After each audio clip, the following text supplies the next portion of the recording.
It can only be attributable to human error. You're entering paranormal. He meddled in things that you people. He meddled in Slug. things. He meddled in things. Where will we go next?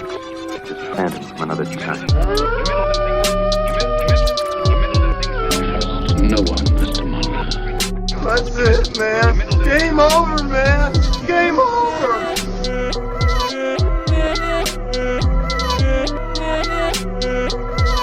That is one big pile of shit.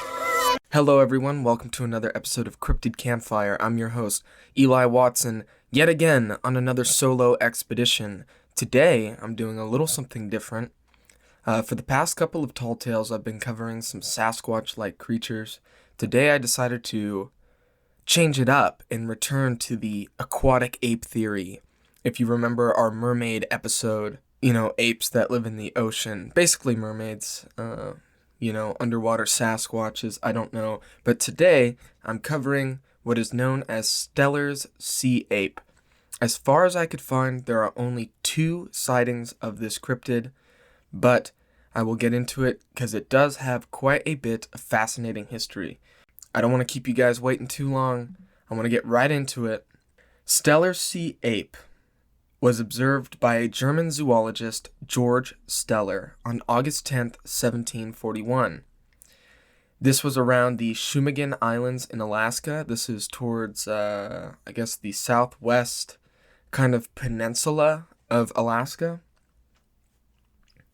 The animal was described as being around 5 feet, or 1.5 meters long for my British friends out there. It has a long dog-like head, long drooping whiskers, an elongated but robust body with a thick fur coat. No limbs, but it has 2 tail fins like a shark. Steller described the creature as being playful and inquisitive, much like a monkey. He observed it for 2 hours and then attempted to shoot at it to take it and study it, but he missed and it swam away. So, a little bit of the history here. The sea ape, George Steller, what was he doing in the Shumagon Islands in the 1740s? Well, I'm glad you asked, because this is actually part of another expedition, which I find quite interesting. So it is what is known as the Great Northern Expedition, or the Second Kamchatka Expedition. It was a Russian expedition conceived of by the Russian Emperor Peter I the Great. But it wasn't implemented by him, but rather the Russian empresses Anna and Elizabeth. They selected Vitus Bering as the leader of the expedition, and he had actually led the first Kamchatka expedition. But the second one became known as the Great Northern Expedition because of just how big it is and how much scope it covered. So essentially, the reasoning behind the expedition was to map out the eastern coastline of Siberia and some of the western coastline of America, which would be Alaska. So they're really in that tiny stretch of ocean between, continental North America and the Russia, and Russia, and the Russia. So apparently there was 3,000 people directly and indirectly involved, George Steller being one of them. And it cost roughly 1/6 of the income of the Russian state in 1724. So the expedition itself lasted roughly 10 years, from 1733 to 1743. So there were 3 professors from the Russian Academy of Sciences who were leading the academic portion of this trip. Johann Georg Gmelin, I hope I'm saying that correctly. He was responsible for the research into the plant and animal worlds, as well as the mineral characteristics of the regions that they were going to be exploring. There was also the German historian and geographer Gerhard Friedrich Müller. And if you couldn't guess already, he was in charge of the geographic and historical studies of the regions that they were going to be exploring. And in charge of the astronomical and geographic metrology, they brought Louis de L'Isle de la Croyère. This is a very French name. As you can see, it's made up of quite a group of different Europeans, not just primarily Russians. In fact, the leader of the expedition, Vitus Bering, was a Danish man. So even though Russia was really funding this expedition, it was really an academic effort from everyone in Europe.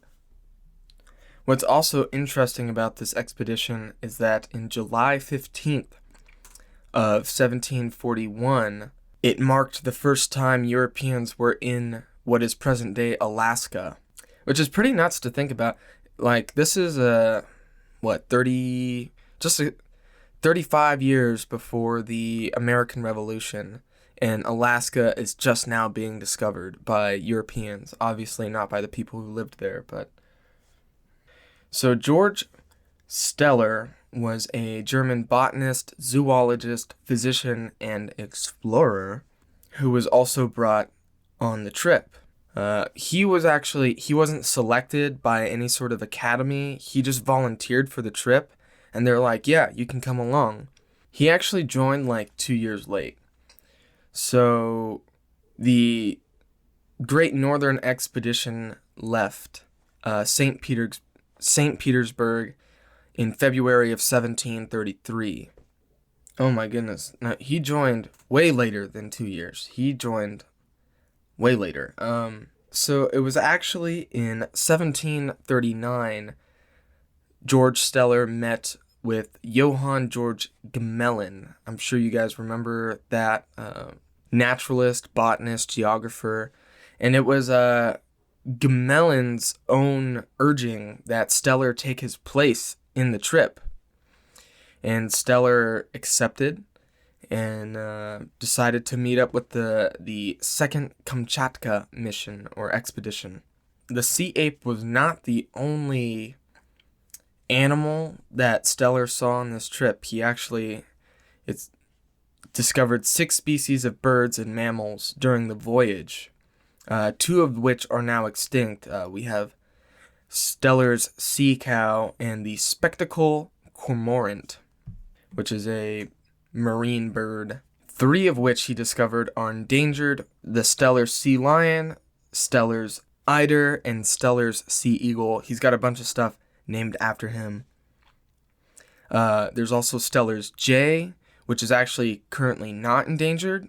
And what's interesting too is that they didn't even know Alaska was connected to North America yet. There was a bunch of blank space on the map. Alaska could have been its own island. They didn't know that it was connected yet. No one had mapped all that out quite yet. I mean, this was part of that expedition, kind of. They were really just mapping the coastline. But I think it's interesting. They were saying Steller associated Steller's jay with the blue jay of North America, which seemed to connect the two, at least theoretically at the time. Also, the trip wasn't like a very happy thing. A lot of people started to get scurvy, and Steller was really trying to help out with that. He was a physician, so like I said, he was German, and he ended up in Russia by helping wounded Russian soldiers. And so here he is on this ship trying to do his job as a zoologist, but at the same time trying to treat the sick crew. Quite a lot of work for one man. Well, not just one man. He had an assistant there with him, but still a lot of work for 2 people. So many people actually got scurvy and died that they didn't have enough crew to make the return home, and they crashed on what is known as Bering Island, named after Vitus Bering. And he actually got scurvy as well on this island, and so Steller actually tried to nurse him back to health, but Bering couldn't make it, and he died on that island. They spent 8 months on this island, which is where Steller composed most of his book, de bestiis marinis. In 1742, the crew that was marooned on this island used salvaged material from their ship, which was known as the St. Peter. They constructed a new vessel, which they called the Bering, in honor of their captain, and sailed back to Avacha Bay, which is along that peninsula in Alaska, which is actually, funny enough, known as the Kamchatka Peninsula, probably because of this kind of expedition, these two expeditions, the Kamchatka expeditions. So, unfortunately for our guy Stellar, he came down with a fever and died on his return home to St. Petersburg. All of his journals were published posthumously, meaning after his death. So no one could really interview him on what the sea ape was, or really for any of these other zoological specimens that he discovered. So on to the sea ape. This was discovered or witnessed on 1741, August 10th, prior to the marooning on the island. So apparently the creature stared at the ship for 2 hours. Stellar watched it for those 2 hours, and apparently it got so close to the ship that you could have poked it with a stick. That's what our boy Stellar was saying. However, it was a little skittish, it was a little cautious. He said that whenever a member of the crew tried to approach it, it would swim farther away. Supposedly, it raised about a third of its body out of the water, maintaining a human-like posture. I'm assuming that just means erect, straight out of the water, for several minutes. So about after a half an hour after the first sighting, it swam under the water, underneath the ship and onto the other side. And it did this repeatedly about 30 times. It supposedly grabbed a large seaweed stalk that was about 18 to 24 feet, or 5.5 to 7.3 meters long. It grabbed it in its mouth, and the creature swam closer to the ship and did juggling tricks with it like a monkey, although it ate pieces of the seaweed stalk every now and again.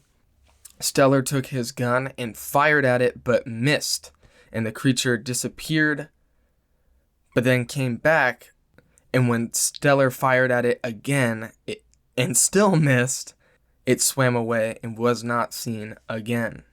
So Stellar reported the creature as being 2 L's long, which is the length of the forearm to the extended hand. So probably from like your elbow to your middle finger, basically, is what an L is. But that doesn't make any sense because it also says that it was, 5 feet? I don't think my forearms are 5 feet long, are they? No, there's no way. I don't know. Either Stellar was a huge man or he was full of it, or my source is wrong. So it reportedly had a dog-like head with pointed ears that were erect, large eyes, and whiskers on the upper and lower lips, which he described as resembling a Fu Manchu mustache. The body is long and fat, thinning towards the tail, with the thick fur coat. It was gray on the back with reddish and white fur on the belly. He did not see any forelimbs or pectoral fins, and keep in mind, he did observe this for 2 hours as it was swimming underneath the boat, as it was playing with a stalk of seaweed. I feel like at some point you would have seen something. The tail apparently had 2 fins. The upper fin doubled the size of the lower fin, like a shark, so you can kind of get the idea. So Stellar actually made a small note about this. I will read the quote here. I described the traces of a certain unknown animal upon the island of Shumagen, and I insert a sketch of a sea ape, and with this imperfect account I must content myself and others. So Stellar gave the name of the sea ape Simnia marina danica, meaning the Danish sea ape, which is very interesting. I'm reading this one article that posits the theory that Stellar and Bering did not get along very well, and that because Vitus Bering was the only Dane aboard the ship, that the sea ape is merely a concoction by Stellar to, I guess, make fun of Bering. To me, that doesn't make a whole lot of sense, because why would he say that he tried to shoot it twice, or make claims about it swimming underneath the boat, or doing juggling tricks with a seaweed stalk that was 24 feet long? To me, that doesn't make a whole lot of sense. There's better ways to make fun of people, especially in this same time period. I mean, you have Ben Franklin literally roasting Daniel Leeds. Go back and listen to our Jersey Devil episode, and you'll see what I'm talking about. So, to me, this doesn't really match a smear campaign or sort of just trying to make fun of someone. To me, it doesn't really seem like that. This article is also inaccurate. I will add that as well. It says that, very mistakenly, that Stellar was 2 years late to the expedition, but he was more like 7 years late, so not sure how they got there. It also says that Stellar did not mention the sea ape at all in his work, but he did, and I just read the quote from it, so also inaccurate. It also says that he didn't take the sea ape very seriously because it's not included in the book, but as we understand from the quote that I just read, that it wasn't that he didn't take it seriously, it was that he did not have much to satisfactorily explain what this zoological specimen was. Stellar himself said it resembled an animal illustrated by Conrad Gessner, Historia Animalium. That's our boy Gessner. I haven't talked about him in a long time, not since the Under the Sea tome, but basically, there was a depiction of an animal in Conrad Gessner's book. The creature was known as the Simia marina, or the sea ape, and Stellar saying that it looked very similar to this sea ape. In 1792, the German naturalist Johann Julius Walbaum scientifically described Stellar sea ape as Siren cynocephala. What I think is interesting about the verbiage of the word cynocephala is that there was a purported race of dog-like people called the cynocephali. I think that's pretty interesting, and maybe a tall tale I'll discuss later on down the line, I'm not sure. So in the year 1800, English zoologist George Shaw classified Stellar sea ape as a manatee. In 1815, German zoologist Johann Carl Wilhelm Illiger also described it as a manatee. In the year 1805, German naturalist Wilhelm Gottlieb Tilesius von Tillenau noticed that Stellar sea ape very closely resembled the northern fur seal. And this seems to be the working theory. The northern fur seal. It is, it's got the Fu Manchu mustache, the fur. Honestly, it has a big chunk in the front of its very first flipper that I could see that if it was sticking a significant portion of its body out of the water, it could remain erect, but at the same time not show any flippers. It is missing the whitish coloration of fur on its belly, but who knows, maybe this one could have been just a particularly unique looking one. I mean, bringing up a highly scientific example of unique looking animals, think about Dumbo. You know, the large ears. But, you know, within animal species there is a variation, so who knows, maybe it could have resulted in a whitish color looking belly, or maybe it was the way the light was hitting it that day or something like that. I'm not entirely sure. But that seems to be the going theory on what stellar Sea Ape is. To the second sighting. This one was actually quite recent. Well, far more recent than 1741. We have the sailor Miles Smeaton in his book Misty Islands of an encounter while sailing in the Aleutian Islands in 1969. This animal was seen by himself, his daughter, and a friend. I should note that prior to their trip, they did not know about stellar Sea Ape. They did not find out about stellar Sea Ape until after the fact. And they said that after reading the description of stellar Sea Ape, that it closely matched their own observations of whatever it was that they had witnessed. And I guess with that, I mean, there isn't a whole lot on stellar Sea Ape. I think it's an interesting cryptid. I'll probably be writing a pretty in-depth article on it sometime in November, hopefully. And, I mean, just to get down to brass tacks and explore this a little bit further than I'm able to here, you know. I want to be able to showcase my sources and the quotes and everything. I'm sure you guys will appreciate and understand that. With that, I hope you guys enjoy. I know the past, like 2 months, I've been doing solo expeditions with the Tall Tales. I know I will be, moving forward, I will be teaming up again with Alex Daikaiju on these, since Stefan has, RIP, you know what I mean? So, but thank you guys for sticking with me and, you know, sticking with these solo expeditions. I know sometimes it can be a little rough when it's just me by myself, as I don't have the wonderful dynamic of my crew with me.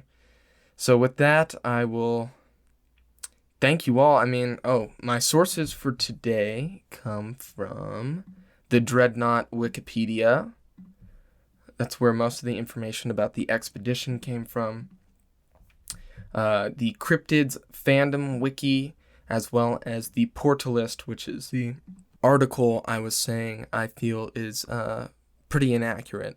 So hopefully my article, which will be somewhat of a rebuttal, but not too much, hopefully, will be coming out hopefully in November. And I hope to see you guys soon. I cannot wait for you guys to see what's coming out next month in October.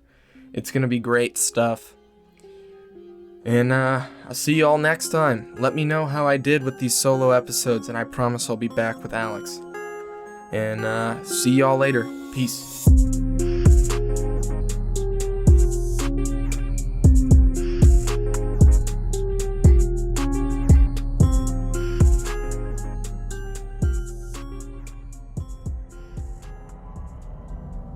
This podcast is a part of Straight Up Strange Productions. Discover more shows like this one at straightupstrange.com.